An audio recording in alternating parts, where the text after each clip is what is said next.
Hello, Yeah. welcome back to Salty Sports Show. It's me, Saul, Steven, and Link, and Hello. let's just get right into it. Link, I think you're in a good mood. Would you like to share with us why you're in a good mood?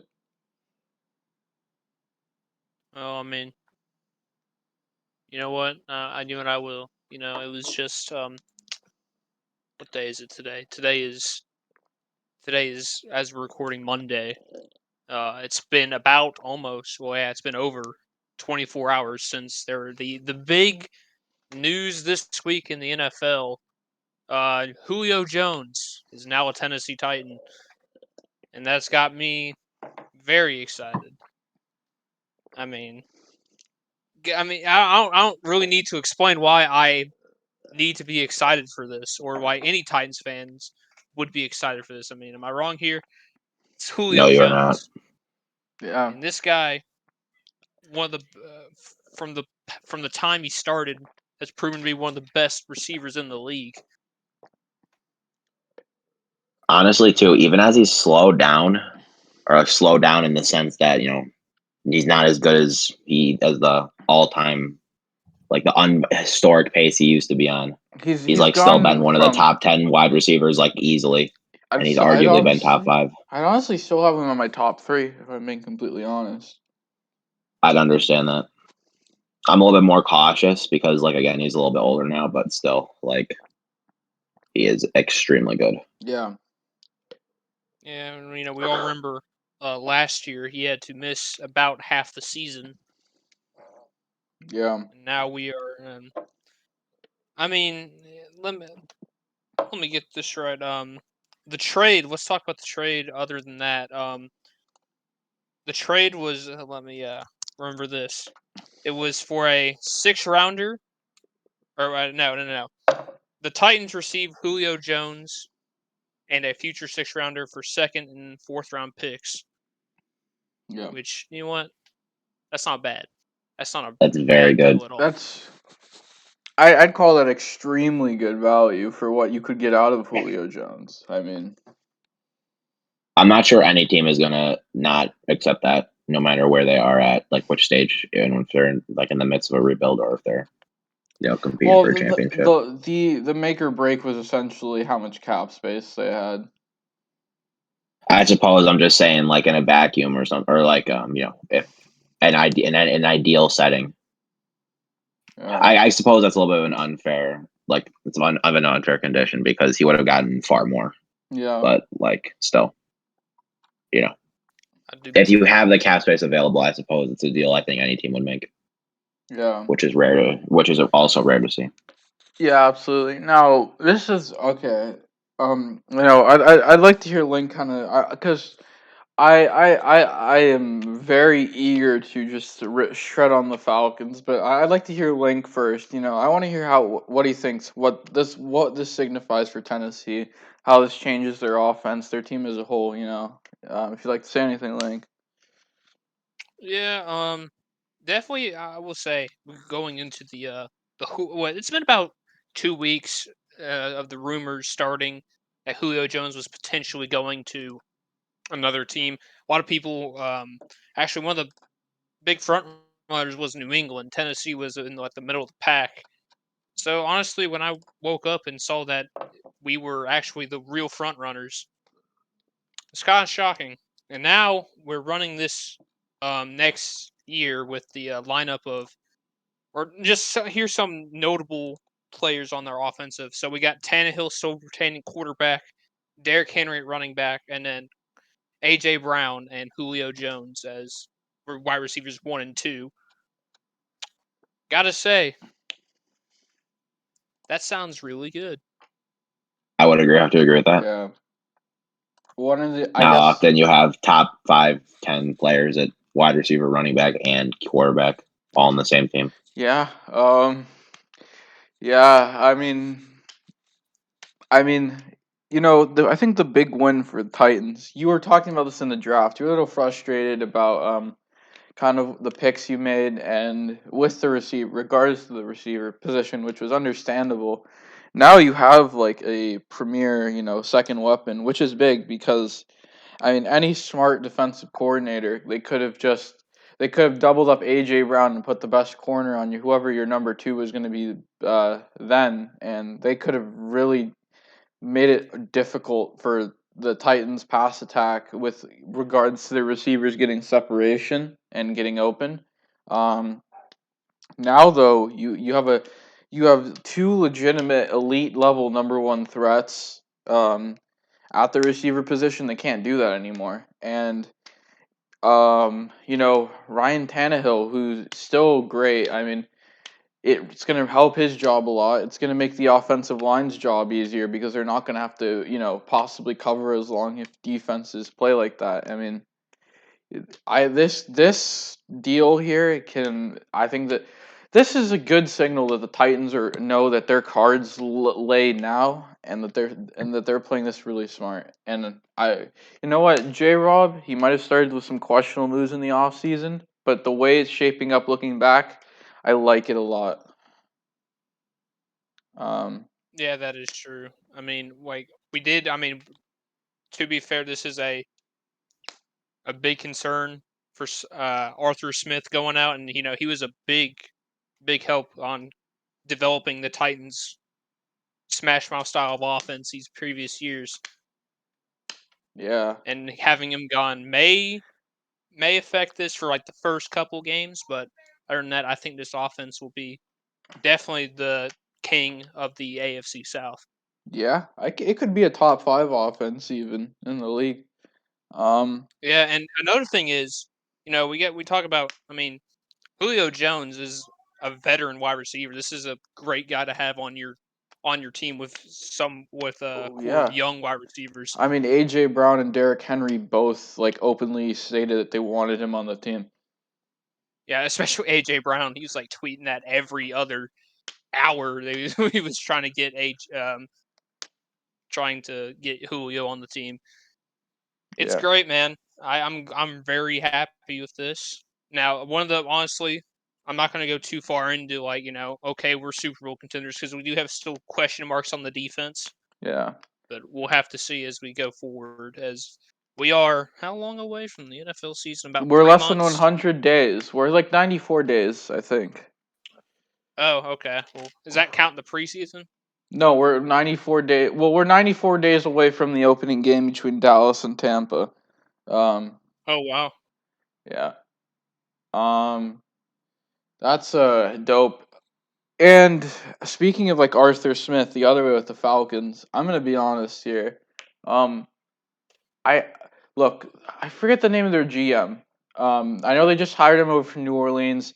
I know for his record with the Saints looks really good, and maybe he can prove me wrong. I don't doubt it because the Saint, what he did with New Orleans is good. Granted, they have a good GM there, but he definitely takes things from his time in New Orleans and learns from that. What they have over there, and I mean I liked him as like a general manager prospect, but I'm gonna be honest, him and Arthur Smith, I don't understand what they're doing this offseason. I think they've botched it, and they might have one of the most bleak futures in the NFL. I know, Steven is going to be extremely grateful for what I'm going to perceive as, and could be proven wrong, but I'm going to perceive this as a horrible move. I think that the Falcons really fucked up not taking Justin Fields. Think I mean, he is very good. Look, Matt Ryan, his per snap EPA is declining. His he still has good volume stats because there's no run game in Atlanta. In a lot of ways he's kind of the antithesis of Tannehill, who has amazing per snap, but because Tennessee runs the ball 52% of the time, that doesn't show him like being a 4,000-yard passer that he really could be if could be next year if he's given the snaps to do it. But with regards to the Falcons, I don't trust what they're doing. Look, I get it. Kyle Pitts has a replacement for Julio. Maybe they're throwing the season away. But if you're gonna throw the season away and hit the reset button, why not get Justin Fields? Um, look, there's plenty of talent to replace Julio with. I get that Kyle Pitts could be generation defining, but let's be honest here for a second. Tight ends, and maybe he could become converted into a wide receiver. Even then, those elite wide receivers or Nah, tight ends. he's built more as a tight end. Yeah, I'd say he's I'd be like a surprised if he was a versatile wide receiver. weapon. Elite weapons, they could be generation defining, but that could still not lead you to a Super Bowl. Randy Moss never got one. Tony Gonzalez never got one. Hell, Julio Jones never got one. And the matter of the fact is, the Falcons, they don't have. This was a chance to get themselves out of a quarterback purgatory before they were even in one, and they just passed on it. And look, their defense is awful. Their receiving core, okay, their weapons are still great because they got Kyle Pitts, fine. But Ryan, I don't see this team winning with Matt Ryan. And because I don't see this team winning with Matt Ryan, why not get Justin Fields? I just don't understand, the thought process that they had. Maybe they didn't like Justin Fields. If they didn't, okay. But to me, it just seems that their unwavering dedication to Matt Ryan's contract and all the restructuring is going to bite them in the ass. I believe that the day the Atlanta Falcons organization decided that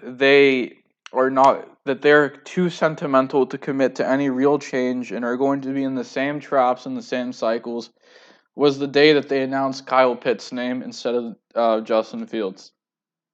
Yeah, it's so hard to like imagine them like trying to do anything with Matt Ryan at this stage because, like you said, he's not a bad quarterback. I would say he's still probably in that like top 15 range. Yeah, I agree. That's fine. So yeah, so like the demand for him still there, but he's definitely getting paid a lot, and you're definitely at this stage. Even like last year, it was clear that they were looking to move on from him, or that they should be looking to move on from him. And I think they were in a bit of a tricky situation because it's kind of difficult to trade down to a position where you could get Justin Fields, and like taking him at 4, everyone considered to be a little bit of a risky move. Again, that could just be based on the needs of each team there, but still it's difficult to know exactly where the issue was there, but it's very clear that they were looking more best available, or at least in this draft, especially with Sewell and Pitts. Yeah, and I think with Pitts positions. especially, that was the Julio replacement more than anything. And I get it. Don't get me wrong. I think Pitts has a Hall of Fame trajectory to hit, and I don't think Pitts is the mistake. I just think that the mistake is that what it represents. They aren't willing to admit that this era with Matt Ryan's it's not gonna fix itself. Arthur Smith, he's a great offensive guy, but you didn't. If you were gonna try to compete with Matt Ryan, why did you not hire? And look, Arthur Smith, great hire. Why not hire a defensive mastermind that can fix that defense quickly? And at least then, that Kyle Pitts move makes sense to me. It's lateral. Suppose I saw it like the day it happened as like we're taking best available now, and we'll like aim to kind of structure around our needs as we get further into the rebuild, like they may draft a quarterback next year or something because they still have their pick, I believe. Yeah, they still have their picks, and they could. So they could. Yeah, that's what I kind of saw it as. I mean, I guess trying to restructure Matt Ryan, that could just again be like kind of a salary cap move because he's still good, or he's still adequate, I'd say. So you can try to relieve some of the strain that he's going to put on there, while also taking advantage of some of his talent. They're in a really weird stage right now. I'd say I'm not super confident ragging on them like a ton. I understand why people are doing it though. It's just me personally. I'm waiting it out a little bit more. Oh, yeah. So what I don't get with this in the end, look, I get it. I understand Pitts is best available. I can understand even if they get a quarterback next year, but to me, Fields the talent. What Fields could be, Fields feels like a quarterback that in many other draft classes could be the first overall pick. Yeah, there are. Yeah, I'd agree. He's probably one of the best quarterbacks scouted in the last decade for sure. I would say he's up there, maybe even one of the best. I don't know if he's one of the best players, but he's certainly. He was ranked third on PFF's Big Board. If that doesn't say anything more than anything, Yeah, he's a very, very talented quarterback. I think He's he was better definitely. than Wilson was, to be honest. Yeah, honestly, I had him third behind Lance on mine, like before going into the draft. But Yeah, I can understand. here, which is again why I kind of want to wait it out because it's difficult to it's difficult to say what their trajectory is going to be. But like I said, I definitely understand why someone would criticize him for not taking Fields. Yeah, and that's the thing. I understand taking Pitts as a player. He's gonna be amazing. There will not Pitts won't haunt them. It's not gonna. It's not gonna. You're not there. You're not gonna sit and be, oh man, I wish we took Fields because Pitts isn't all that. No, no, he's gonna be all that. But I just think with what the Falcons are doing here, new coaches, new everything. I feel like this was a time to clean house, and they didn't do it. Look, Ryan's still good, but I think, look, you get an heir now. You don't even have to cut Ryan now. You don't even have to cut him next year. But you get an heir now, and you won't have to worry when Ryan decides it's his time to end to call quits on the NFL career. Simple as that. There will be plenty of time to Hmm. build around Fields. Uh, but yeah, that's kind of it for Falcons. I just genuinely believe that if I had to make a list of teams with the bleakest futures, it's Houston, could be Denver depending on what happens in the quarterback situation. Atlanta might be up there, to be honest, because at least with Detroit, at least with Philadelphia, they have all these first round draft picks that they have. That at least you could look forward to. They're going to be Philly could have up to 3 next year. Detroit has 4 in the next 2 years. That's a lot of incoming talent to replace the voids. Um, but so moving on, Yeah, kind of a quick thing, Link. The NFL has changed its jersey policy, and things have kind of changed with it. Link, I know you're a big jersey guy. Kind of what? Can you run me through kind of what you're thinking about the NFL and its jersey policy changing and all of the effects? Yeah. So this okay. So the story is this off season, right?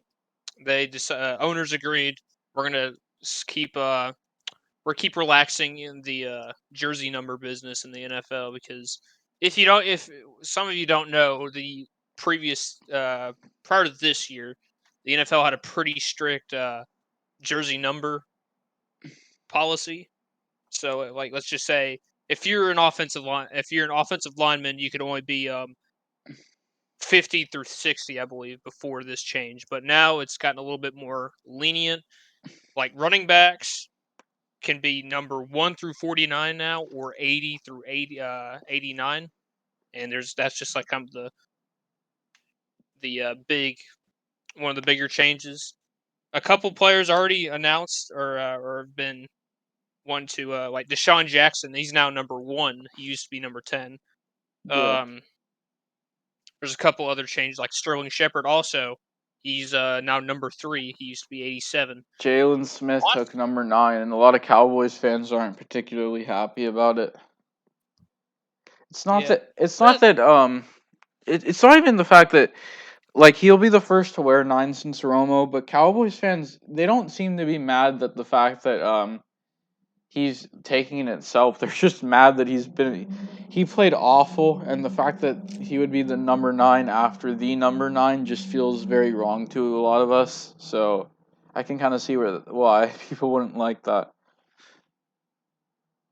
Yeah, and you know what? This is kind of a this I'd say it's a pretty good move for the NFL to do this. I mean,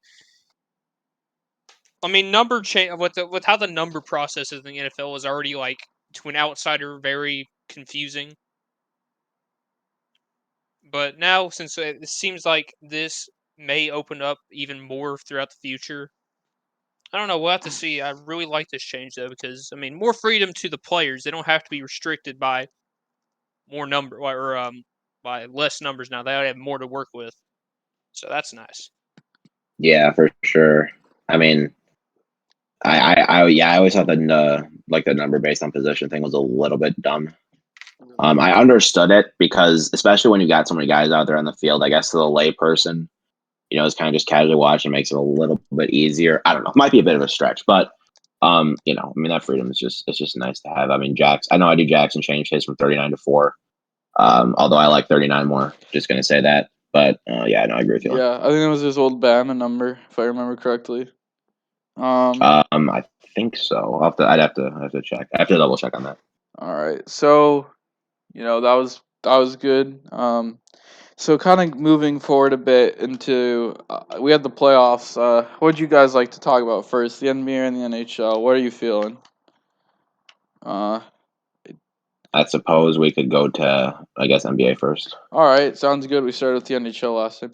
NBA, we had some interesting series. I think one that stole the show, one player that stole the show, Trae Young. We were extremely confident, all of us, that the Knicks were going to dismantle Atlanta. But to say that Julius Randle disappointed is kind of a big understatement, to be honest. Yeah.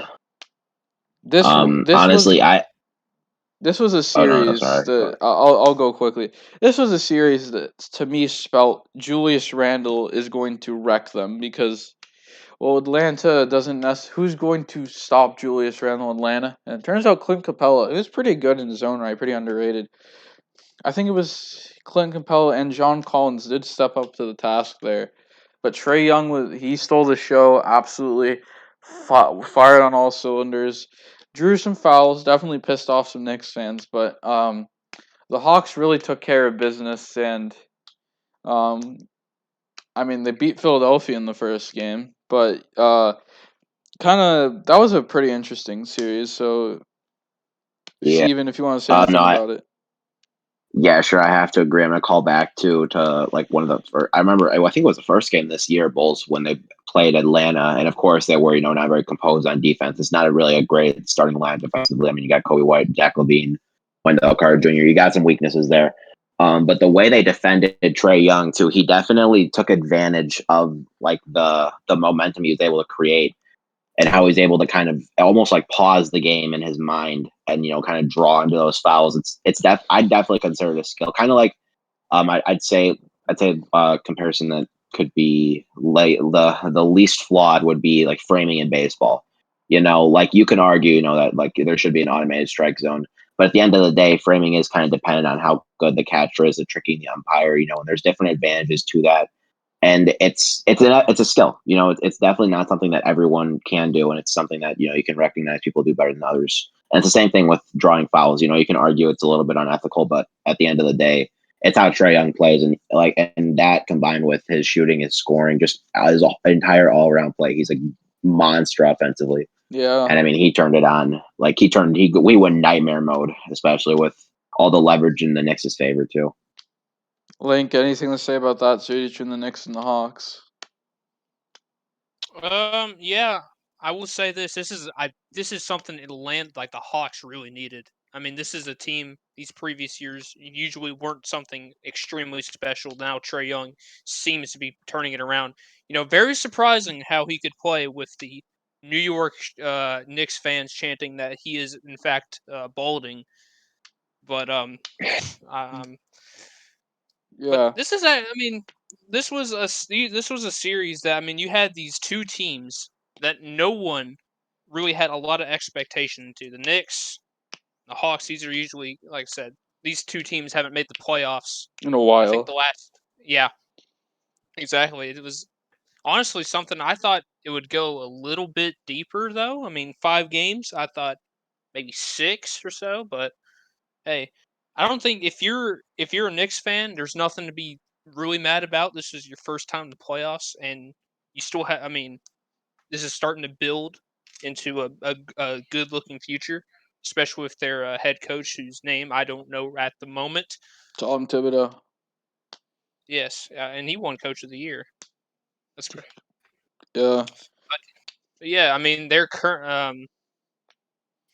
Yeah, that's about, and I mean they're already up. I guess if you want to go ahead and get in or not get into that, but they're up right now against Philadelphia 1-0 in the series. So Yeah.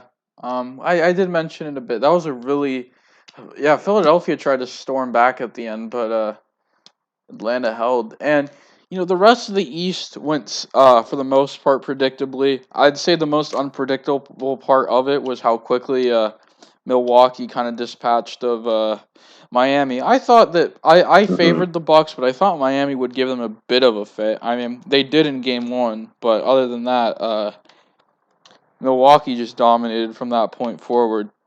Um, the And Nets. Yeah. Oh, go ahead. I was just gonna say, they definitely did underperform, and I mean, people are kind of going wild over it. But it was certainly a surprise. I'd say like there was some concerns even with the Bucks that's kind of led into this net series, which I think what you were going to lead into Salt. Yeah. Brooklyn's up 2-0 right now. But yeah, it is kind of odd to look at. I think some of the freakouts with Miami are unwarranted. Although they certainly have weaknesses that existed even before the playoffs that I mean were kind of just exploited by the Bucks, And who are a very talented team they definitely, in the if you're playoffs. a Miami Heat fan, you definitely have to look at yourself, look at the team in the mirror and wonder, we could have had Harden, we could have had Lowry, but we refused to do it. And things could have been very different with either of them, especially Harden, but still, to Lowry's credit, him as well. Yeah, absolutely. Um, there is a kind of an interesting trend of teams not trading for Lowry and then just getting out from the playoffs. So we can go about that later. The Heat, Sixers, Lakers, I believe we're all interested. But um, with the Nets, they took care of the Wizards. No, it was the Sixers took care of the Wizards. They took care of the Hmm. Celtics. Jason Tatum had a great series, but Jason Tatum can't do it all, and the Nets were Yeah, and able they to were handle missing them. Jalen Brown, Yeah. and they really don't have much depth outside of those two. I mean, Kemba Walker was not great this year. I don't even know if he played. I think he's injured, isn't Yeah, he might have been. I'm not even sure. he? Yeah, and I mean Fournier. They don't have a ton of fantastic depth outside of Tatum and Brown. And when you're missing one of them, even if Tatum goes beast mode because he is an astounding forward, he can't beat Harden, Kyrie, and James Harden. Harden, Kyrie, and Durant. What? I wish James Harden existed twice. Yeah, and the current Nets Bucks series. We'll talk about that before we get a little back in the round one. Look, Hmm. the Bucks should not be losing these games with James Harden out. They, I feel like I going believe to. wasn't he? I think he played today, didn't he? Or No, I think he I was could be out. wrong. He was no, out. Oh, You go down wow. 2-0 without James Harden, and you've already lost the series. To be honest, I thought the Bucks could do it. I really did. Why? But what is Bud doing wrong? He's not giving Giannis enough minutes. He's not pressuring Giannis to go drive to the basket as much as he should be. Um, Hmm. like, Well, I mean, it also doesn't help when yeah, Chris Middleton is not at his best, yeah. and it's just in general, and their bench has not been. It's not been awful, but it's definitely not been good for the But Bucks. yeah, So but especially just getting especially exploited tonight's gets game. I mean, interesting. this wasn't like I mean, yeah, game one was was a bit competitive, but tonight's game was they won by 39. yeah. In a, This is a I mean, disaster. yeah, like that's like I mean Look, yeah. that's not something you want to have when you get on a game two where you're about to go back home and you get blown out by 39 when the Nets are still out without one of their key pieces. I mean, that's you got to think how the There's an plane ride back argument. home is going to feel. There's an argument to be made that Harden is the key piece. Even.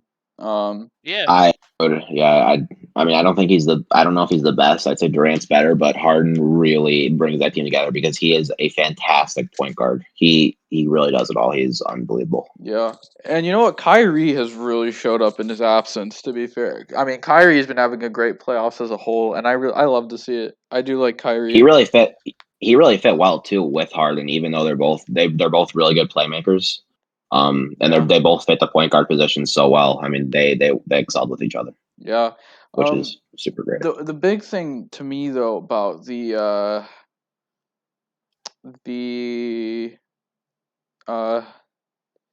series here is, look, if you're Bud, you need to do one thing. You need to be playing Giannis at least 40 minutes a night. You need to play the ball to Giannis. The biggest weakness that they have as the Nets, it's that paint defense. And what can you do? I don't know. Put maybe the best player to exploit that kind of defense out there, and let him cook. Let Giannis cook. If you let Giannis cook, you can win the series. But they're not letting Giannis cook. I think honestly, I as much as I agree with you on that, Salt, I think also it's like the Bucks. I mean, the Bucks have really built around Giannis. They're not built like because of Giannis. I think letting Giannis carry isn't really in the itinerary for them. Even in their dying minutes, or if they're getting blown out.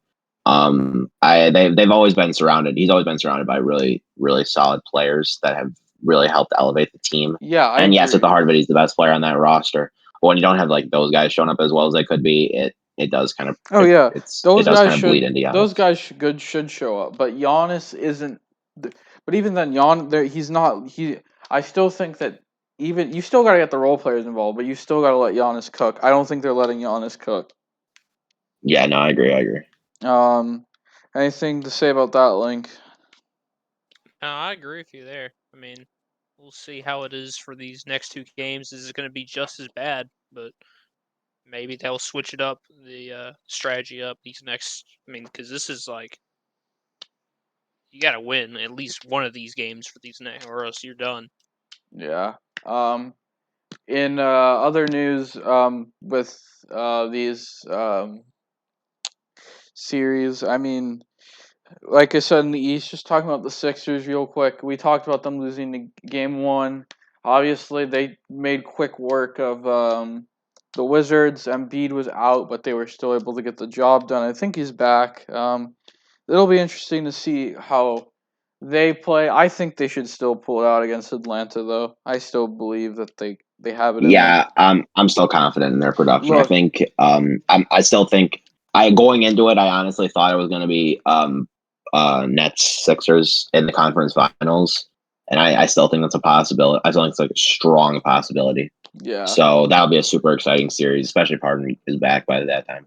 Yeah, I agree. I definitely think, look, you could stop Julius Randle, fine, but stopping Joel Embiid, that's a whole nother beast. Absolutely. I absolutely think that, like, yeah, but kind of going to the West. The West has, for the most part, I feel like, gone predictably. There were some close series. The West is really wide open, but I feel like, to my predictions, with an exception, I think I've kind of hit the West well. Exception being, and you can't predict every injury, but the Lakers versus the Suns. Chris Paul came back, and they really, when Chris Paul was on the floor, they made work of the Lakers. And this, you can't help but say, this is an extremely disappointing season for Laker fans and the team as a whole. Definitely underperformed, definitely got hurt, but the Suns definitely earned this win over them. You can't take that away. So I guess a couple questions I think that are fair to ask. What do you think? What does the signal? I mean, for the Suns, what does it signal for the Lakers, and what could it signal for both? The legacies of Chris Paul and LeBron James. Honestly, I like going into it. I thought the Lakers would make it competitive, and they kind of did because they're the 7th seed, the Suns are the 2 seed, and the Suns been really good this year. I think that's ultimately what came out on top. But you cannot, you can't overlook Anthony Davis's underperformance. And I get he was coming back from injury and all, but like, I mean, wow. I mean, that team without LeBron and Anthony Davis is, I honestly doubt like they're even they're even outside the top 5 in the draft, because those two make that entire roster. And luckily they're both good enough to do so. But when you have one of them underperforming, especially when you're facing a team that's been just so rock solid this year. I mean, Devin Booker, the last game, got like 60 points, I believe. He was a man on a mission. Ayton, Chris Paul. I mean, this Suns been firing on all cylinders this year. So it wasn't an ideal matchup for them, but even so, they could have played better than they did.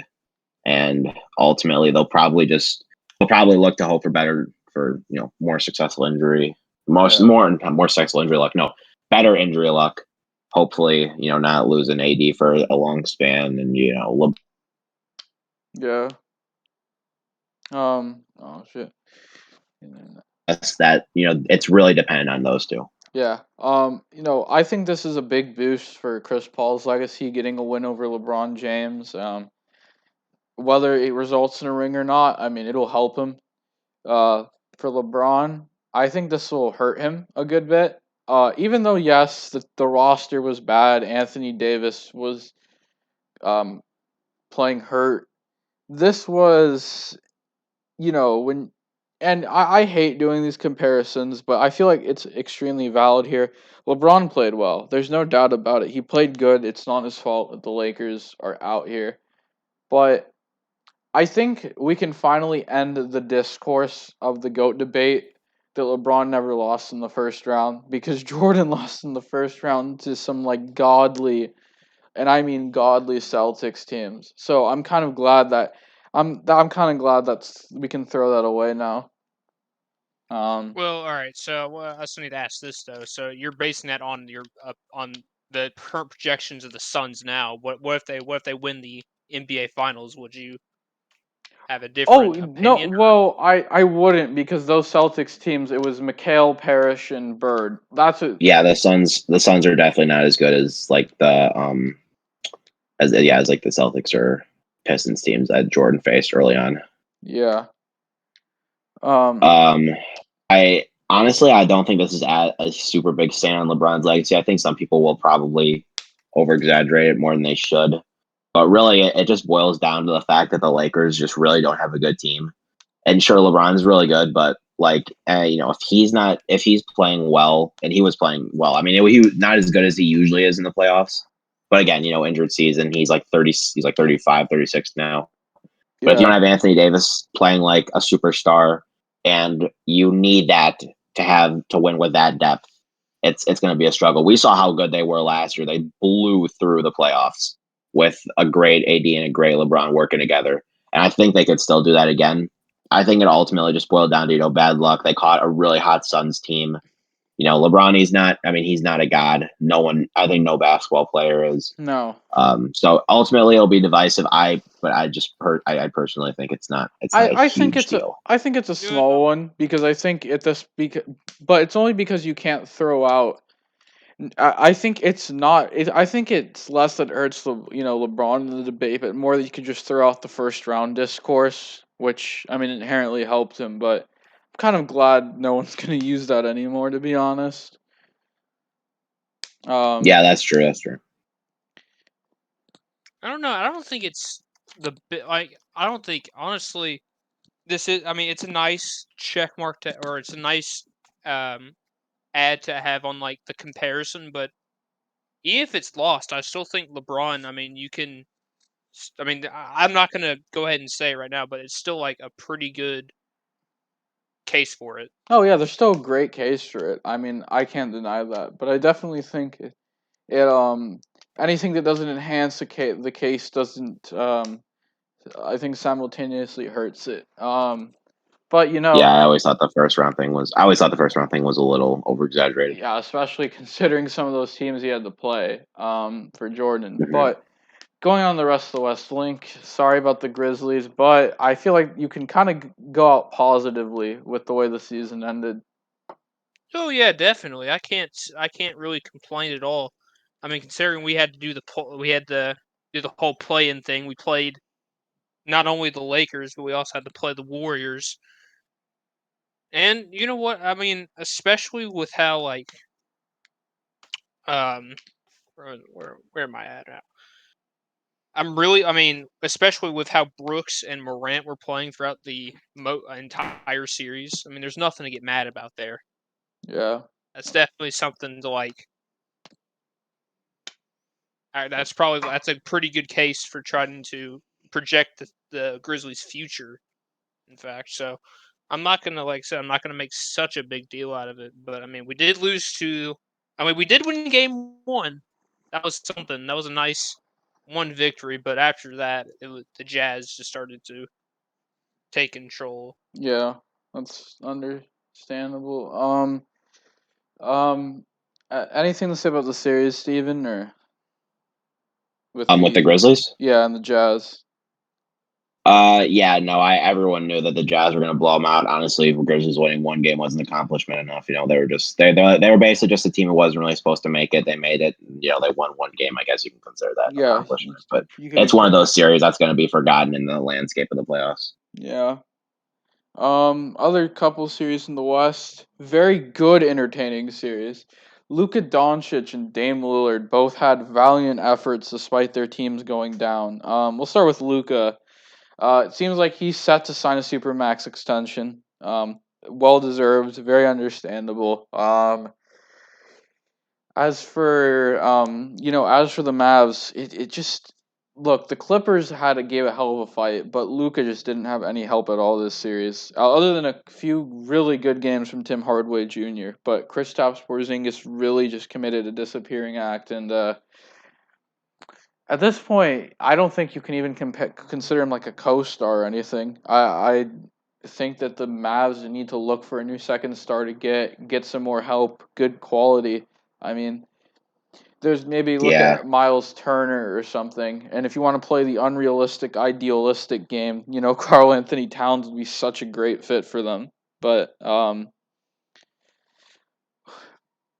mean, I think the Mavs are gonna have they're gonna have an interesting offseason. They need to get Luka help, because Luka, with any sort of help, the way he's been playing, I mean, that could be great. You don't want Luka's situation in Dallas to turn to what LeBron was when he was first in Cleveland. Do you guys have anything to say kind of about? I mean, the series in general could be the Mavs, could be the Clippers. Yeah.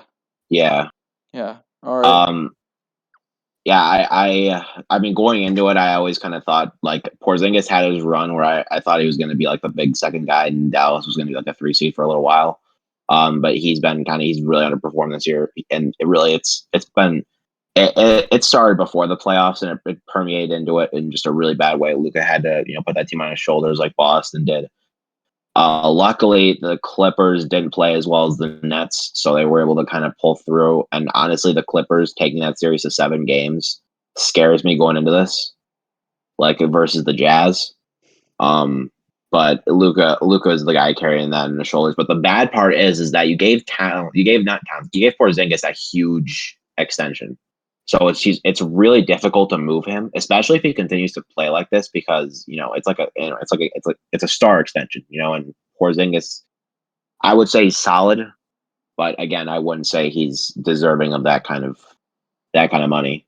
So it'd be difficult to kind of move him. I don't think the Mavericks are in a really fantastic spot right now.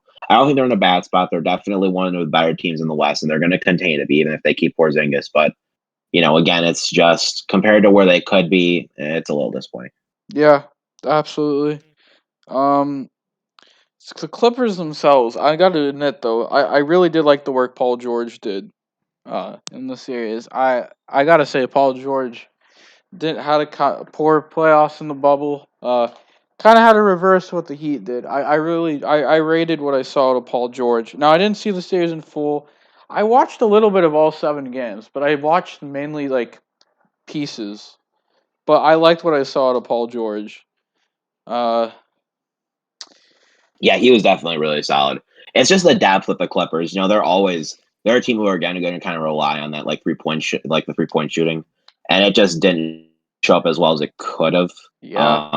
I don't know. It was a little bit disappointing. I You really like the definitely could Clippers see it still. reflect in their wins, though. Like in the, it didn't. Yeah. You could see how much it's useful. On the losses, it didn't show, but in the wins, I mean, they really did well. They shot really well on the in those games from three and those victories. hmm But again, the fact they took the series to 7 is kind of concern, or that the Mavericks were able to take it to 7 is kind of concerning to me. Yeah. I feel like there's a bit of frustration for both teams. I mean, you're ultimately happier being the Clippers than you are the Mavs, but for the Mavs, Luka created 77 points on his own. You want better than that. If you're the Clippers, you feel like with the way the Mavs are relying on Luka, you want to bury this way quicker, and they couldn't. Yeah, used it as a weakness, and they did, but they didn't. Kind of, or at least that's how I would put it. Yeah. Again, they have the firepower to give the Jazz a challenge. I'm just concerned that it's not going to show as well as it could have. I would still call them my favorites here, but I wouldn't be surprised if they just completely dropped the ball. Yeah, the Jazz have been fantastic this year, so you can't really count them out that much, I'd say. Yeah. Finally, I guess Dame also completely going off. I mean, that overtime game is the Nuggets, but the Nuggets were able to pull through. Big. I never expected the Nuggets to lose. I I didn't would have been either. shocked, honestly. I didn't either. This kind of being a bit of a revenge for the 2019 playoffs. That was where the Nuggets just absolutely shit their pants in the winning moments of Game 7. Yeah. Dame, obviously being the playoff killer he is, fortunately he wasn't able to slay the dragon this time.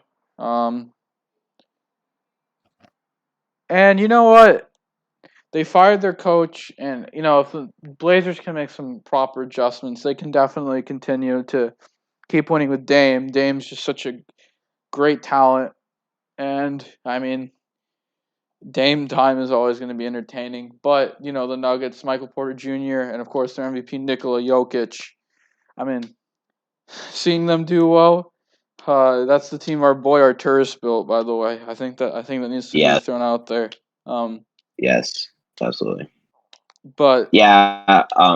Yeah. Yeah. Sorry, Saul. I kind of want to add into something on Portland here before we go into Denver. Honestly, yeah, okay, yeah, sure. The position that the Mavericks are in, I honestly think Portland's worse because they're basically also carried by Dame. He's the guy who's going to score 50 every single night for them in the playoffs, and they usually seem like they go up against some nasty rosters, and they were able to pull through, like against the Thunder. But like back when they had Paul George, but like I don't know, they just don't have the sustained firepower to make it past the semis if round one, which is kind of concerning, and I think adds some kind of fuel to the fire of where you want to take the team in the future because they don't really have that many good future assets, and they're kind of just they're a little bit more of an aging carcass, I'd say, and I wouldn't say carcass. They're not dead yet, they're still good, but they could use. They could use a change of direction. I think they could benefit from that. They could, but when you have someone like Dame, I feel like you gotta surround Dame with better talent. I think you should be the one acquiring that around Dame. You see, I agree, but I don't know if it's like Doncic, where he's so young that trading him is inexcusable. I think Dame is a guy you could move on from, not easily, but he's a guy who you could consider him being, kind of in his prime. He's been with the Trailblazers for a really long time, not super long time, but like he's been there for quite a while.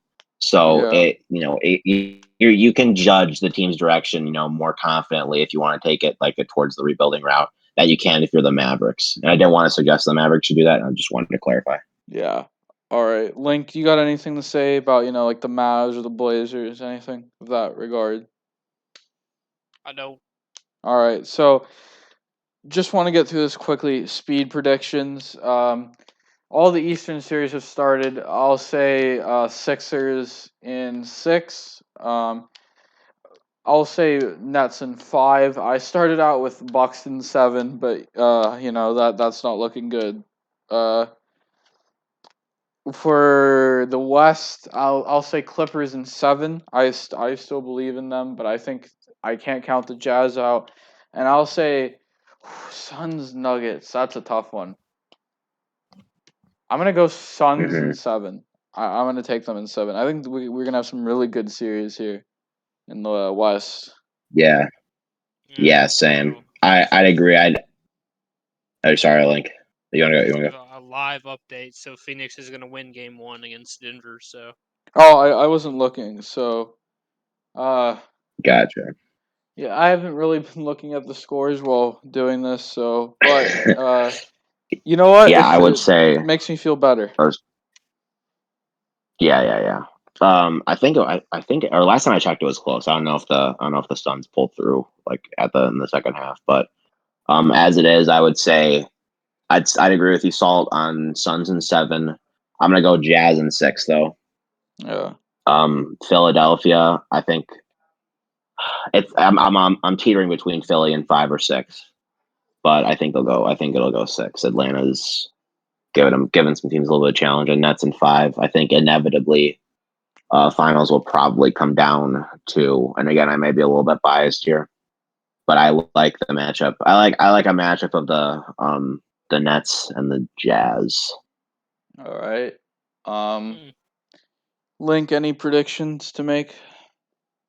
All right. So let's say this. I'll have the Nets. I'll also take them in 5. I'm kind of teetering on 4 because of tonight's performance. Kind of just, man, that kind of just rubs any team the wrong way. Yeah. The Suns. I will. That's like you said. The toughest series probably for me is gonna be Nuggets Suns. I'm gonna say Nuggets 7. Mm, And 76ers Hawks, I'll have the Sixers in 6, and then Jazz Clippers, I'll have the Jazz in 6. all right. Oh, All right. Yeah. So a little diverse, but yeah, Yeah. I won't disagree with anyone. Kind of moving quickly now. Gotta move a little quick. The NHL. Those playoffs. Going along. So the first round's concluded. So, Link. Let's open up about the Preds here. we. Um, All right, yeah, all right. Let's talk about the Preds. All right, so we played a series against the Hurricanes. We played like crap in those first 2 games, but then something happened. You know, the following 2 games we went to second overtime, back-to-back games, ended up winning them both. And then Carolina immediately after that wins and what was it? I think it was yeah, they won overtime in Game 5. I think that was also double overtime if I'm correct. If someone's correct me on that, and I do know this though, man, Game 6 that kind of sucked that we lost. Let me be honest. The way that lead just couldn't hold it in the third. The fact that Saros was playing, I tell you what, man, Saros was playing lights out despite the losses. So despite the losses, so I'm not gonna. Man, but it's just, man, Mhm. it's kind of disappointing because I mean, it felt like, I mean, it felt like this team played different really from those first 2 games to the third. I felt like we took a lot more quality shots. We started playing under the net a little bit more. I mean, it's like I said, it's very disappointing, but there's a lot Well, there's a lot the of Canes are positives to really take. good. Yeah, yeah. and I will say this: there are positives to take away from this, from the fact that we were projected to get swept by Carolina through the series. So the fact we made it through 6 games is a good thing. Hmm. I'm not honest. I mean, like I said, I'm not too disappointed, but I'm also kind of happy that we at least held our ground. Yeah, absolutely. I kind of want to jump a little bit, and this is going to be. I mean, I guess we kind of want to get through this quickly, but I don't want to bury this in the sun here, or not bury this in the sun. Bury this in our discussion. The Canadians are on fire, and we need to talk about it right now. Before we need, well, let's start this off by just talking about the Maple Leafs collapse and then giving credit to Okay, yeah, Montreal's doing it. we'll lead into the Look, Canadians. if you were the Toronto Maple Leafs organization right now, what the fuck is wrong with you? They went for the grit direction and it failed. Oh, who would have thought? But nothing's working. This is a core that should absolutely absolutely not be losing this early. They should be breaking the fact that they should have a round one here. Up 3-1 against Montreal. And you lose despite outplaying them in game 6. Giving them a good fight in 5. And what happened in game 7? You just died and gave them no effort. Where was Mitch Marner? Where was Austin Matthews? Where is the production? They did absolutely nothing. They were playing a little shorthanded. I'll give them that, but like still, up 3-1. I mean, it's difficult to excuse them. Look, if there was a close series because of these shorthanded things, it's one thing. It'd still be embarrassing because they should still be outgunning Montreal. But look, Yeah, this is a team that has absolutely no excuses to not fucking be in the position Montreal's in. They should absolutely be in these conference finals right now. But they blew it. They humiliated themselves. They laid an egg again. And I just can't see if this team can't do much in the North Division, when they're back in the Atlantic Division with Tampa, Florida, and Boston. I'm not sure that I can see them, doing anything to win around. Marner could be gone. There's a lot of trade rumors, but I'll just say this: the Leafs should absolutely be ashamed of themselves. There's absolutely no excuses. I don't think anyone's gonna disagree if they're one of the big one of the one of the biggest takeaway was definitely Game 5 for me. This is just something I noticed. So you go into the game, you almost you just got to win this one game, and then you know what, you start off pretty badly, but guess what? You get 3 straight goals, and it's like, hey, things are looking up, and then not even a minute in overtime, you lose on a 2-on-0 break. It's pretty. What happened? Yeah, And that kind of extended into Game 6 and 7. It's just extreme. That was. Come on, man. What's going on? Yeah, it's horrible. And then you have just as a whole, it's awful. And then credit to Montreal. They give Suzuki and Caulfield a lot of time, and they take over. Thomas Tatar doing those well. Carey Price, whenever the playoffs, playoffs come around, flips a switch.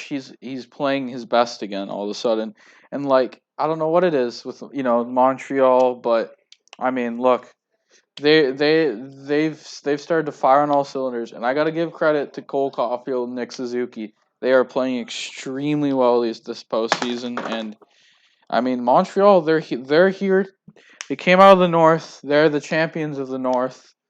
They will be playing someone from, I think it's I think they're gonna play the Central Division winner. Could be wrong. They could be playing the West winner. Yeah, they're gonna be playing the other night, so the Avs. All right, yeah, and so you have to be feeling good, for Montreal. It's been a great run for them, to say the least. Totally. This is a miracle run. This team was let's just go on projection. This team was in terms of overall points, they were, I think, they finished 18th in the league, but they still got into the playoffs because how the division system worked. That's pretty insane.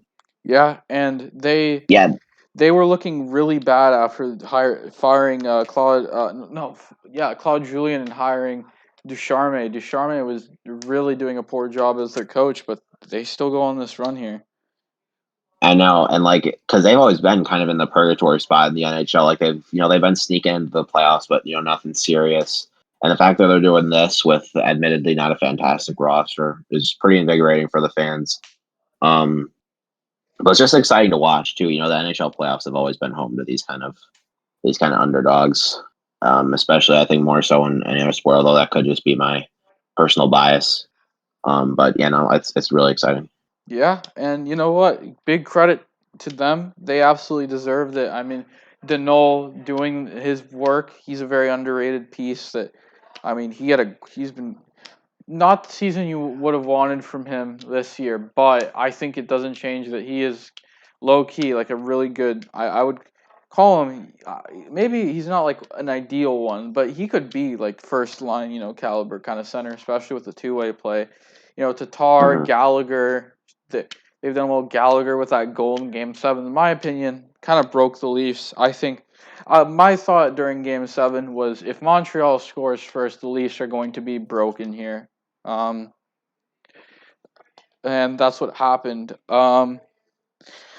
The other thing to me that I was kind of thinking, for them, it's just like, wow, big credit.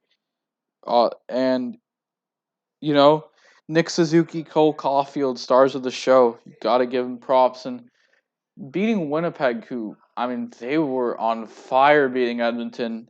Connor Hellebuck was playing well. Nikolai Ehlers, Kyle Connor, and all this, and they just absolutely shoot. They shred Winnipeg apart. And I definitely feel if you're an Oilers and a Leafs fan, I mean Winnipeg not feeling great either. But if you're an Oilers and a Leafs fan, you're not feeling happy. I feel like the North Division this season left pretty much everyone except for maybe Montreal fans and I guess Ottawa fans in a very bad state of mind about their team's futures. I mean, Leafs fans will always be the optimists they will be, and the next season comes around, they'll be talking themselves up again. But it's definitely for outside of those two. I'm not sure what there's a lot of pessimism around the Canadian teams there. Yeah, no, for sure. Um, I don't know if that started because of the playoffs, though. I think people are just going to be like, "Oh, it's the nail in the coffin" or anything, because people have been kind of yeah, saying that about the Oilers and Jets for a little while. I would say. Well, yeah. I get say less so with the Oilers, but the Jets Oh yeah, have the always been kind of Jets, they had a very promising, outlook in 2018 that's kind of fallen off. The Oilers, man, COVID has really changed, it's really hurt their trajectory. I mean, they were a playoff lock in 2020 without the pandemic, but the play-in system essentially it made them have to play a play-in. You have to win it. The rules were agreed upon. Chicago knocked them out. You talk about you talk about this year, just laid an egg in the playoffs, and that happened. But moving on, I guess back to the Central. Tampa really took care of Florida, and they have Carolina on the ropes. And to be honest, I mean they're scary again. And kind of what are you guys kind of thinking about? Tampa having a teams good as Florida and Carolina. Just putting them on the ropes so quickly. You know. Yeah, Um, not sure if anyone really doubted their ability to do it, but like they've been a little bit like their record has been, I think, a little bit underwhelming this year. It's just nice to see that they're able to do what everyone thought they were going to do, and they're still not out of it.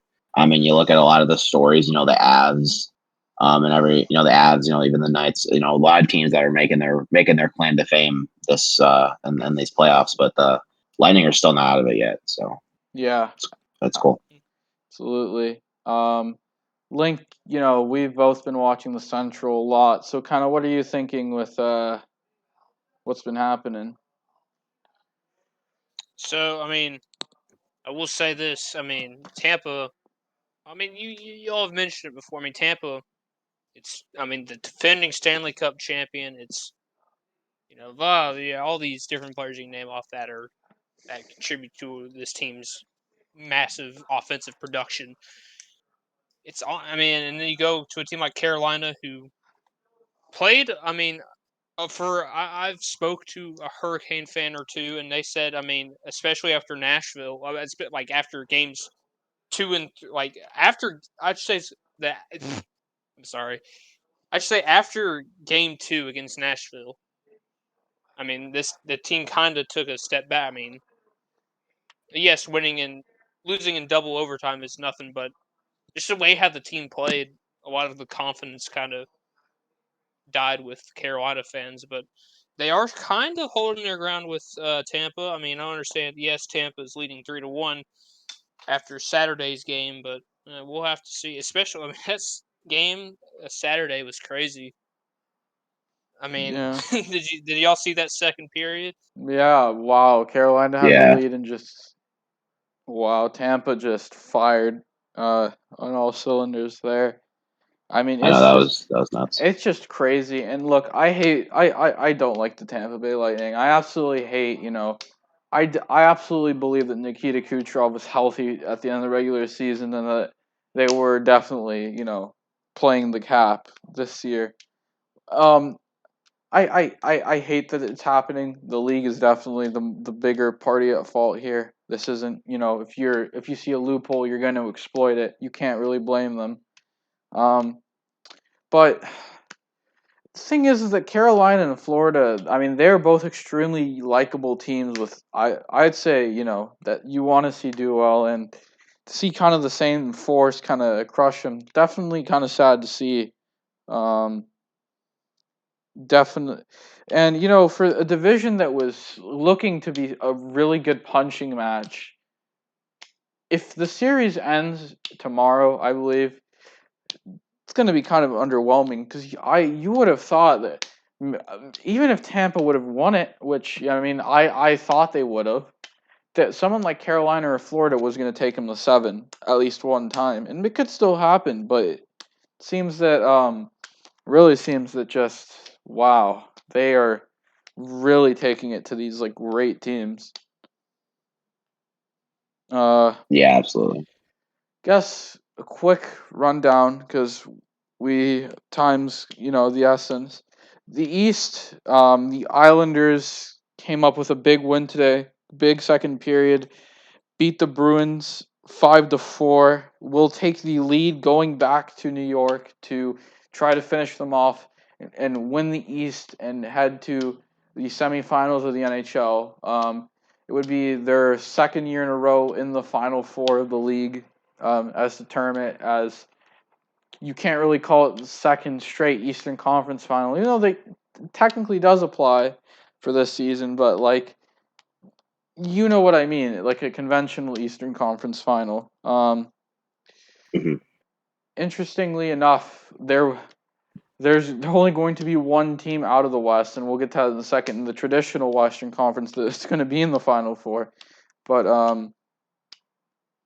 the with the Islanders, I mean Barry Trotz has done well. I mean the Bruins have given up a fight, but I haven't really watched this series, so there's not much I can say. But it's definitely looked like one I kind of wish I could have more time to see. A lot of these games coming somewhat close and score at least. If either you, Steven, or Link have seen any of the series, you have anything to say kind of about it? Like in general, or Yeah, it could be in general or any player that stood out to you or anything. well, so you and I we watched the end of I believe it was game 1 or 2 of Avs Yeah, Knights, that was where the Avs Avs got Knights, the but quick OT goal. we were discussing I think the Islanders and the Bruins. I don't know if you've seen any of that. Oh yeah. Okay, gotcha. Yeah, I didn't know if it meant in general or that series specifically. Yeah, that's Not much. Not I'd probably defer to Link here on this one. I don't think I'd be able to give a good answer. Link. Have you kind of caught anything about the series that something that's caught your eye? Because I haven't watched much of that one. Well, I will say this about Boston. I mean, they seem to be Jesus Christ. They do shoot a lot. I think if I remember correctly, I remember reading this. In all but one game this series, they've taken more than 40 shots a game. I mean, Wow. that's a pretty high number, and they're down in this series. So, especially after tonight, they shot. Islanders only took 19 shots, and they scored 5 goals off that, while Boston had 44 and got 4 out of it. I mean, Yeah. kind of shows you. I mean, just how And then it's just like a. oh Go yeah. ahead. Interestingly enough, I mean Boston. Yeah, the scoring hasn't really come for them other than really today. I mean today was their highest goal scoring effort. The goaltending doing really well here for the Islanders. Um, but yeah, I mean you're definitely right about the shots.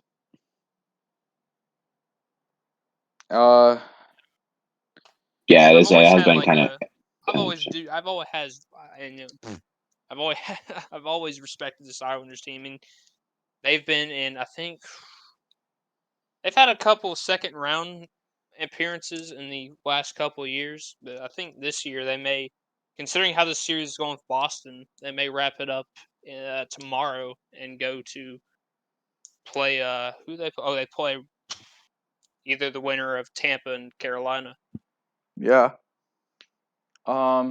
Definitely. And then kind of going to the next series, we have Vegas against Colorado. I watched a lot of the first two games. I was very busy with the last couple, busy doing work last night. I actually was, at prom during the third game. That was a fun experience. Um, so I've only really watched Colorado's victories, and I'll say this: Marc-Andre Fleury, he's definitely played very well this series. He's kept Vegas in games, even ones that they've lost and won. Colorado, He always turns it on in the playoffs, though. Colorado, yeah, definitely. I Colorado, don't know though yet. last year with the well, not last year, this year. I mean, look, Colorado, they want to break through at long last. Vegas and Colorado both want to break through. Colorado, they had a heartbreaking loss to Dallas last season. Vegas, I mean, they want to get back to the final, and win it this time. Both teams, ultimately, if you don't win the cup, it's definitely going to be painful for either fan base. But Vegas has some momentum now, really good positive momentum. But when you have players like McKinnon, Makar, Rantanen, Grubauer, who, I mean, I'm not sure, it didn't seem like it was very well for him this last game, but if he's back standing on his head, and of course, Landeskog and all that depth that they're blessed with, this is a heavyweight matchup. This one has the feeling of going to the seventh. It feels like both teams are really capitalizing on their home ground here. Yeah, no, absolutely. I mean, I kind of only caught the Avs wins too. Going into it, I kind of thought they were gonna. I mean, I'm too much. Might be too much of an Avs optimist, even though I do kind of hate them. But I really like the team they're working with, and I did kind of think they were gonna go this in six. But the Knights are really giving them a fight, and you can never really count out the Knights. And I know people have been saying that for years, and it's kind of stupid, but they really have a nasty team, and they're really showing up with it now. Like I said, Fleury always shows up in the playoffs, but um, just what he's just like, what the whole team has been doing so far, being able to capitalize, like you said, Salt, on their home field is really impressive. And this definitely does have the makings of a series that's going to go to seven. I still think the Avs are going to pull through. I still think they have a more talented roster. And I mean, and they've just, I mean, what they did this year speaks for itself, but it is fun to see them kind of, getting into it and, really, really, even some guys like Marcus Salt, who I think, didn't he have a hat trick last game? Who? Marcus Salt. I believe he could have. Yeah, Jonathan Marshall. I thought you said Marcus Saul for a second. I was like, wait, what? No. Yeah. So everyone's showing up from both ends, which is really awesome. And Carlson, 3 assists too. Yeah. But yeah, it has been a super, super awesome series. Yeah, it's been. This is definitely the most, of the second round. It's been the most entertaining to see. Anything for you, kind of to comment on it, Link? Yeah, I mean, yeah, I do agree. This is probably going to be the most entertaining series. I mean, this probably is the most. I mean, you got these two teams. They both tied for the President's Trophy. This is like a point that not many people know, but these were the top two teams in hockey. And then like I said, or was there? And you pointed out. I mean, game one was, well, that was a laughable game, but and then game two was very close. But as soon as it switched to as soon as I went to Vegas, it started going the opposite way. It was a close game three. Then game four was a blowout. So it's gonna be Yeah. very interesting Oh, going back nice. to Colorado. Will this trend continue of the home team getting the best of the road team? Or can Vegas just shift the momentum permanently and possibly bury season that is to be determined. But these have been a great playoffs. I've enjoyed it. But kind of moving now. Final of the four major sports leagues to discuss today. Major League wait, hold up. Oh, We forgot one point. uh, The draft lottery. oh my God! How did I forget that? You know what? Yeah. You know why I forgot it, Link? Why'd you forget it? Because virtually nothing happened at the lottery. It just Seattle moves up to 2 and Anaheim went down to 3. Literally, that's it. Yeah, that's. You got a point there, but rejoice, Sabres fans! You have the first round pick. First overall Again. pick, another one to ruin.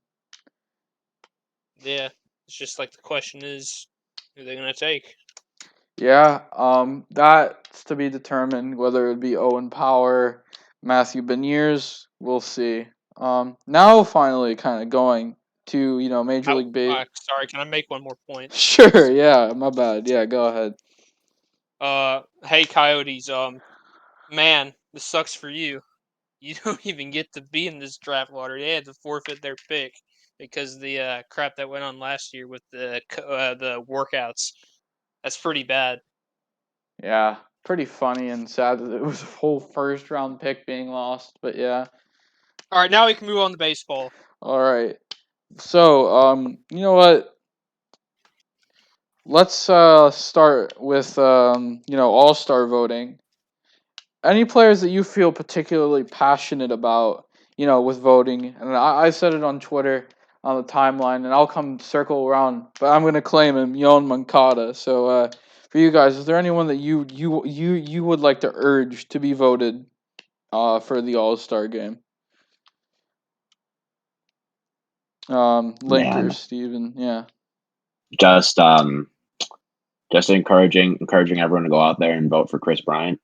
I would say, giving him my professional endorsement. Vote for Austin Riley or else. I thought you were about to say Ronald Acuna, but he's like guaranteed to get in. I'm sorry, true. but I'm afraid that Riley may be left out. How is Riley doing this year? I haven't really checked in on that. I mean, he's great. I'm pretty sure if this still stands, he's I think top 20 in batting average. I think it's just over 300. Yeah, I'll look at his page real quick for. Yeah, no, Riley's been awesome this year. Yeah. He's been hitting the ball to all fields more. Power came into after that. And he's just been electric. The hitting potential that people were like, oh, it's never gonna come. And guess what? It came. Yeah, finally. Definitely. Sometimes top prospects and it's coming immediately, and same thing happened with Vlad Guerrero. Yeah, you gotta be patient. I mean, they're finally hitting that stride that you always hoped that they could have. Mm-hmm. I mean, yeah, absolutely. And with Riley, I mean, you gotta, if you're a Braves fan, you gotta be happy. Is he playing third base this year, Link? Yes, he is. So yeah, finally, because there's been a bit of a hole at third base there for a bit. But the hope was always that Riley was going to be the man to fill it, and he started to do it. Obviously not the most smooth sailing with the Braves. The whole Marcell Ozuna thing. He may not play baseball again if we're being totally honest. It is looking. All right, what? All right, let's not. I don't want to get into that. That's fine. Yeah. I will say this: Austin Riley. I mean, despite being a good hitter, I think what's still holding him back is definitely defense. He's not. I mean, what is his OA? Just not. I mean, I think he's been. I don't know if he's been all right this year. I'm gonna look at his. Yeah, but that's. He used to be very, very bad, or he was bad last year. Wasn't great years prior, but I'm not entirely sure. All I know is his offense is really pulling through. I mean, if his offense is pulling through, you can excuse some of that defense for sure. Yeah, we'll still vote for him though. That's all I'm asking. Yes, we need more Braves in the All-Star game, especially after losing our All-Star game. Yeah, that is true. We'll wait for Salt to come back, or I will wait for him. I don't know if he didn't say any of his All-Star picks, but I'm just looking at OAA right now. This season, he has a -5 OAA at third base. So much for that. Which is not good. So in other news, Yohan Moncada. That's what I'm feeling about. Look, don't vote Devers. Don't vote Devers. Don't vote Devers. Don't do it. Moncada's better. Moncada truthers rise up. The Red Sox Moncada. The Red Sox traded the wrong third baseman to Chicago. Moncada's really been the power hasn't been what it was in 2019, admittedly, but at least last I recall. But he's been a lot more disciplined this year, and he's getting a lot more pitches to hit, and he's capitalizing on them. Yeah, he's cooking. He's become a lot more. He's become a lot more of a he looks more like a veteran hitter out there. Power's definitely going to come back in there. Even if it's a byproduct of how hitters are changing their approach now, which I'm not ruling out considering what Grandal has been doing so far this year. What he's doing is working. If it ain't broke, don't fix it. We know the power is still there. We know there's a defensive potential still there. He's super talented. He's been super talented. And he's been amazing this year. I mean, just you look at his Fangraphs event anywhere.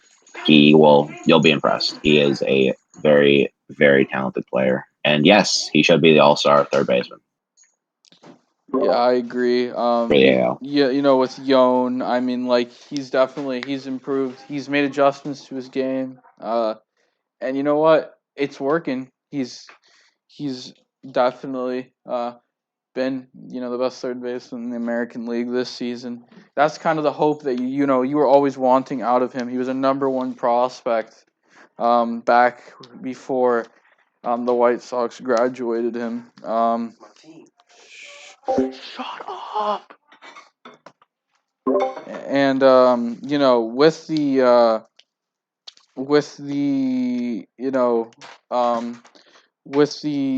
that, I mean, he's just being great, and I feel like you explained it for me. You stole my thunder there, and I'm sorry. Look, you get another one, so you get another one if you want. No, I don't care. You explained it better than I could have. But if I want to throw another name out there that you should vote for the All-Star game, vote Chris Taylor, because why not? He's been great, and he's actually deserving of a spot. And of course, if you do not put Max Muncy on your ballot, I don't know what you're doing here. What are we doing? Yeah, you need to rethink your life decisions. Chris Taylor's been really underrated this year. This season, Max Muncy is showing why I used to pump those tires and why I'm doing it again. Best first baseman in baseball. I'm pumping those tires again. Let's go. So next up, we have DeGrom's return. So you guys got anything to say about that? He is going to have the best season ever, and no, that is not biased. It is objective, and it is fair. It's awesome that DeGrom is good. Yeah, being serious here. So I don't know. So I was looking. DeGrom's last start, average fastball velocity was 100.4, exactly 100.4, which is not only the highest since 2008, of course, but it also beat out Jacob DeGrom from last month. So not only is this guy getting better, he's getting better coming back from injury. His ERA is below 0.7 this year. His strikeout percentage is like 45. He's not walking anyone. He's not giving up a lot of hard contact. He's literally everything you could ask for as a starter, and he's continuing to evolve his game, which is it's just wild to think about how fantastic of a pitcher this guy really is. But he's like the Pedro comparisons. They're gonna be popping up. I'm not gonna agree with them, but they're definitely gonna be popping up more. And I really can't hate people for that reaction, because he really is having just such a fantastic year. We're like a third of the way through the season now. Yeah. So we can look back on any time a starter has been pitching for a third of the season. And DeGrom's been out, I'll give him that. But still, just having that while simultaneously having an ERA below 0.7, striking out a ton of guys, not getting a lot of hard contact. I mean, it's just crazy to think about, even as a reliever, but as a starter, I mean, wow. Yeah, you got to give it's just insane what he's doing. You know what? And he could win MVP by the end of the year. I mean, Kershaw missed That missed some wouldn't shock time. me.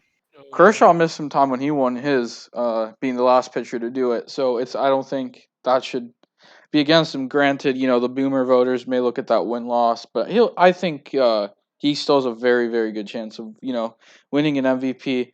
If that ERA, which is what a lot of voters will look at, is like insane, still at that like may not be as it is today, obviously, but still maintains like elite form. Absolutely. Um, Suppose if we're done talking about Jacob deGrom, which are we? yeah, I Yeah. think so. We have kind All of right. one Well, let's more. move on. Yeah, let's move on to one more guy, Patrick Wisdom, who is on the Chicago Cubs, which is my team. So this guy, last 8 starts. So I'm going to be really close on this one. I might be wrong, but I'm going to be very close on this one. So only 3 players since I believe it was 1906 had 7 or more home runs in their first 8 starts. Well, that is Trevor Story when he debuted in 2016. Aristides Aquino on his unbelievable run, I believe it was in 2019, and Patrick Wisdom on the Cubs this year. Patrick Wisdom picked up, I think from us, when we recalled Braylon Marquez, one of our top prospects, to play the White Sox last September, we DFA'd and we brought him back. And he got his shot, amidst all, Matt Duffy's injured, Nico Horner's injured, Dave Bodie's injured. So he cemented himself as the full-time third baseman. Last game against the Giants, he scored 3 of our RBIs, and he was huge in preventing the sweep in a disastrous series. Or that was just kind of a nightmare to watch. But he's been on fire. He's been firing on all cylinders. He's really been he's working counts. His defense has been adequate here. I think he has 1 outs above average, or 1 out above Yeah. average. But he's really been everything you could ask for. And I mean, like you talk to some of the Cubs players. I mean, they asked Chris Bryant whether he's gonna move back to third base or not with how he's playing, and he's like, I mean, everyone's just so excited to watch him. I'll stay in the outfield if I need to. And I mean, it's just really a testament No, to please how he's stop. playing. Okay. It's an unprecedented start. It might get kind of buried Okay. in the Okay. sand a little bit.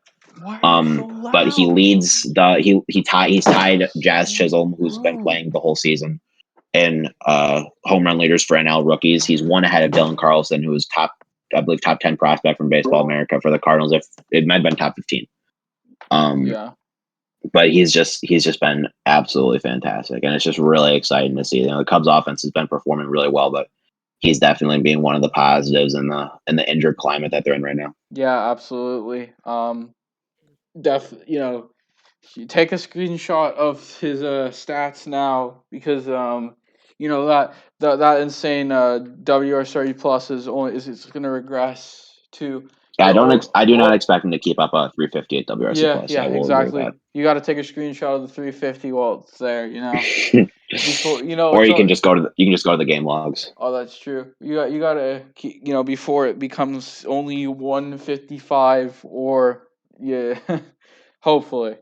I Yeah. don't want to jinx him. I really don't. But please, baseball gods, this is a joke. This is not Another insane. thing that's really crazy. Yeah, no, sorry, Salt, to cut you off.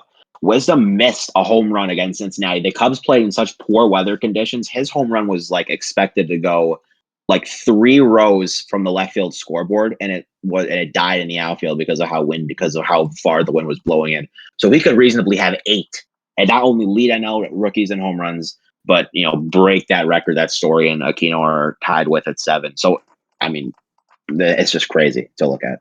Yeah, it's just insane, and I mean, wow, that's a great story, and well, that's awesome. So, you mind if we go Mhm. to the showdown out west?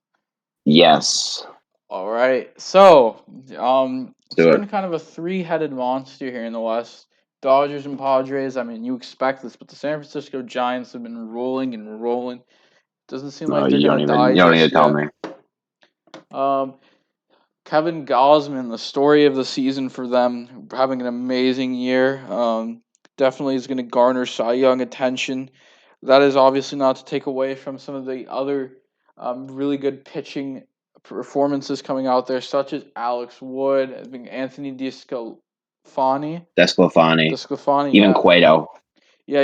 they're even getting a lot out of Cueto, and just to say that wow, just what a kind of a start there for the Giants.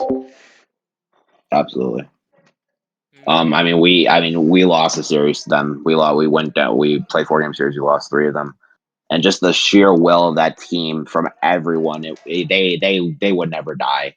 I honestly was shocked we were able to pull through in the last game, with with their back end of their bullpen that the Cubs have been relied on so heavily and have been successful with.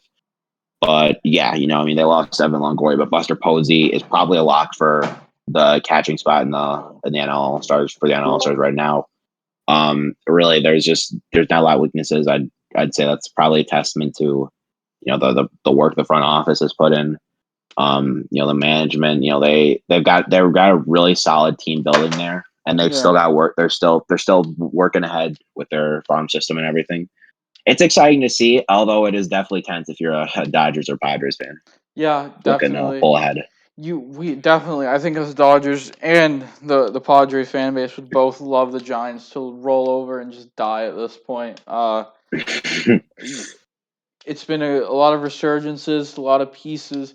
And the interesting thing is that a lot of the pieces that are going to be there, with the long run, the long haul, I mean, they aren't even up there yet. And that's kind of a scary thought. This is a good team and that's transitioning into the young core while still getting the best out of like the old one that a lot of people thought it was through, but lots of great campaigns. I feel like if you're the Giants, I mean, you just got to be extremely happy how the season's gone. With the Padres, I mean, Fernando Tatis Jr., he's playing like an MVP. Blake Snell finally getting a good start after like a generally like awful, just awful May, like a genuinely after awful May. after I dropped him in fantasy. Yeah, and with I mean, you still got guys like Darvish doing their business. Trent Grisham's been hurt, but he's Musgrove. playing extremely well. Absolutely, the production in the lineup has cooled off, and you want it to pick up. I mean, you definitely, you want to see Machado swing like a hot Machado, and not, the Machado that I'd say that they've gotten more recently. Mm-hmm. Obviously, currently Machado, his WRC plus is 104, and as you know with Manny Machado, he has this tendency to either kind of hang around being just above average or kind of be in the 130s to 140s. So we'll see how he goes as the year goes along. But with that, I mean, the Padres pitching has been extremely deadly. I think it's Mark Melanson as a reliever. He's done like really well. But they've done well, and I got to give them credit. And you know what? I'm kind of scared that they're actually going to win the division at this point. To be honest, I think it'll still go down to the wire, but like a lot of teams are working against a lot of different plights. The Dodgers are not without their own injuries and everything as well, but they are we'll see. I starting think to it'll still go down heal. the They're wire. starting to heal the Dodgers. The Dodgers are starting to get it back. Mm-hmm. Obviously, the Dodgers to have such a bad stretch in early May and yet still be content, like just there. It's incredible. Speaking of us, Cody Bellinger's back. His results. I mean, it can get better. He hasn't really like truly caught the most fire, but maybe he has. I mean, but He's still waiting to get back up there for sure. you still want a little more. He's just But coming he's off an injured. You'll injury give him time. though, but his fielding is still what you expect. You just want Cody Bellinger to actually, catch the fire, and then there's that. Mookie Betts starting to get a little better, starting to get out of the slump. Gavin Lux improving his game. Max Muncy playing well. Chris Taylor being well. pitching, the production out of the hitting's gotten a little better, but the starting pitching, you definitely want a little more out of it than what we've got lately. Obviously, there's the whole thing of the MLB enforcing sticky stuff and what's going to happen with Trevor Bauer. That storyline also being looked at with Garrett Cole. But, with that storyline, I think the way to look at it is that the league is just going to enforce that and nothing more. We'll see some changes in results, but it's going to affect everyone, not just Bauer or Cole. Those are just the two that everyone are going to look at the most. But Bueller and Kershaw.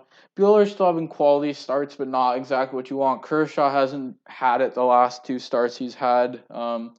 Little worrying, but not too worrying because he's also shown in other starts that he has it. It's a to me it's an absolutely interesting just way for the season. Obviously, the hope is that both of the pitching and hitting will be in tune. The bullpen will get better and healthier because that's where the most of the injuries still lie, in the bullpen. Um, in the end, though, the Dodgers. I mean, what we need now is we just need Mookie Betts and Cody Bellinger to get productive, because they can get productive and get off the ground running. I mean, this is going to be a hard team to stop, and a hot Cody Bellinger to me.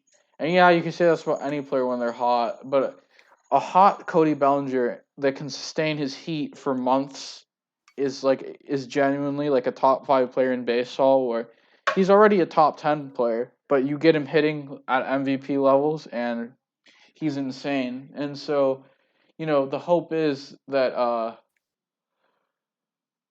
we'll be able to climb back in. So, does anyone else kind of have any more comments about the West, or? Don't think so. I hate to cut you off too, Salt, but I think we should probably start Yeah, I mean, getting I into look the back at conclusion.